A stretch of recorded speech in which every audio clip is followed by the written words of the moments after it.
This morning, New York Senator Chuck Schumer is calling on the FDA to investigate the energy drink Prime, which he says is being marketed to children and contains the caffeine equivalent of 6 cans of Coca-Cola. What the fuck? What the fuck? Just a year ago, buying a single bottle of Prime Hydration felt like winning the lottery. Kids were trading them like black market organs, and parents were fighting in the aisles. This wasn't a drink, it was a status symbol, a liquid flex created by two internet legends, Logan Paul and KSI, who turned a simple electrolyte concoction into a billion-dollar cultural moment. But here in 2025, that moment is dead. The hype is gone, the bottles are collecting dust on clearance shelves, and the company itself is being choked out by a catastrophic $92 million tsunami of lawsuits. This isn't a slow decline, this is a dramatic collapse where the same viral magic that birthed the brand ultimately became its fatal weakness. This is the untold story of how the fastest rising drink in internet history went from a high-status sellout to a toxic punchline, with its own supply chain now spiraling toward insolvency. What is that flavour you got there? Tropical punch, it says. Oh, Jesus. Loosely. You've just come from the Maldives. It's like swallowing perfume.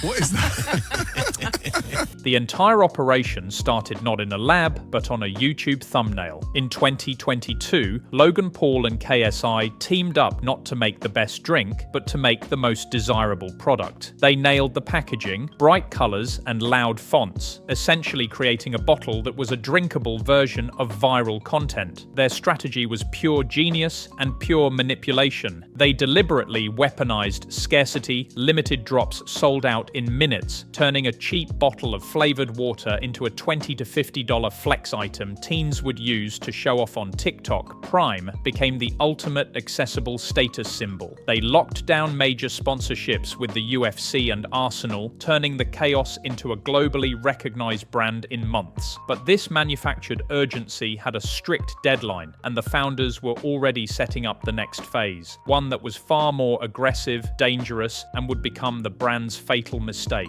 The brand-killing era wasn't the hype dying, it was the birth of Prime Energy. While Prime Hydration was the low-sugar sports drink, the energy line was a 200mg caffeine bomb, roughly 6 cans of Coke, marketed with the exact same Saturday morning cartoon branding. The issue was that it looked identical to the hydration drink the kids were already chugging. You cannot market a drink with a turbo button like a toy and then be shocked when children want the one with the turbo button. As a result, the drink was instantly banned from schools across the world, leading to a wave of parental freakouts and health scares. Logan Paul was forced to jump on the mic and claim the energy version was strictly for adults, guys, but it was too late. The brand had tried to have it both ways. Hydration for children and rocket fuel for the same audience's older siblings, all under one visually identical name. The consequence was severe, setting the stage for the wave of lawsuits that would follow. So earlier this year,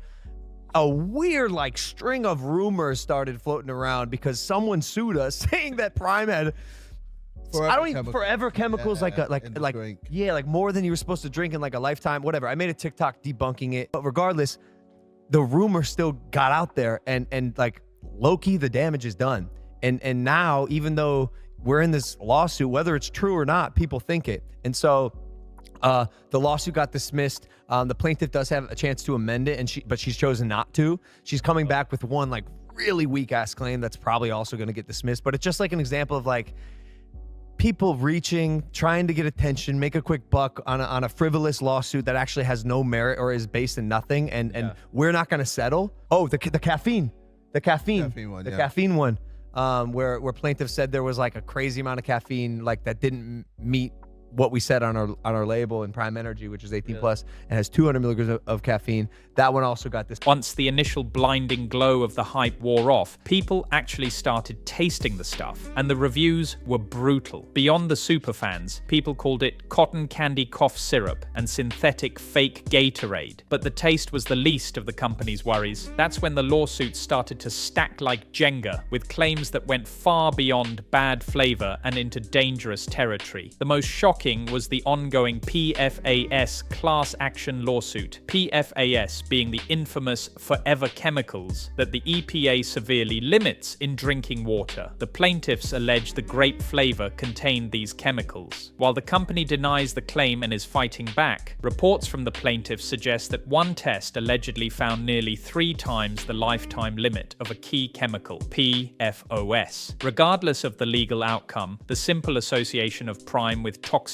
juice and forever chemicals completely shattered consumer trust. The era of the Prime Flex was immediately replaced by the era of the Prime Flop. The health backlash was now a full-blown catastrophe. If the school bans and chemical allegations weren't bad enough, the massive legal bills started rolling in, proving Prime's financial health was a facade built on sand. The company had signed huge long-term contracts based on the viral buzz, contracts they were forced to breach when the sales abruptly stopped. This financial betrayal forms the core of the largest legal battles. This includes the massive $67.7 million breach of contract lawsuit from their biggest bottling partner, Refresco, which claims Prime effectively ghosted them and broke a 3-year contract once demand vanished. This liability, alongside an additional $13 million suit from an ingredient supplier, totaled over $80 million in financial damages. Just to put that into perspective, this $80 million liability is over 200 times Prime's entire projected $430,000 net profit for 2024.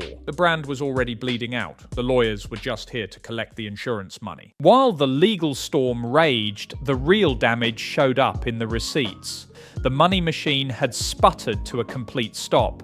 This was a financial hemorrhage confirmed by staggering metrics. In the UK, Prime's revenue nosedived by a confirmed 70% in 2024, and net profits cratered by over 90%. In the US, sales similarly declined by over 40%. The problem was the fatal difference between virality and velocity. They signed long-term, high-cost manufacturing contracts on a short-term TikTok buzz. Now, the shelves were full, the magic was over, and they were stuck paying massive debts for a product nobody cared about. In a sign of corporate insolvency, reports suggest a Prime bottling subsidiary was placed into receivership, a form of financial administration, in June 2025. Finally, in a desperate late-game Hail Mary to generate noise, rumors suggest Logan Paul's team launched a lawsuit against Lionel Messi's rival drink for false advertising. This final, high-profile legal stunt proves the brand is still operating in clout mode, fighting costly public battles instead of quietly stabilizing their supply chain and their business. Prime didn't fail because people hated it. It failed because the moment the hype allowed them to actually buy it, they realized the product was fundamentally lacking. The brand was built on a moment, not a sustainable business model. The hype ran out, the trust was shattered by the confusing energy drink marketing and the alleged chemical content, and the market simply moved on. By 2025, the brand that once sold out in minutes couldn't even sell out a vending machine. What's left isn't an empire. It's a cautionary tale for the influencer economy, a brightly colored, sugary reminder that you can't build a lasting business on buzz alone, especially when the buzz comes with a $92 million legal price tag.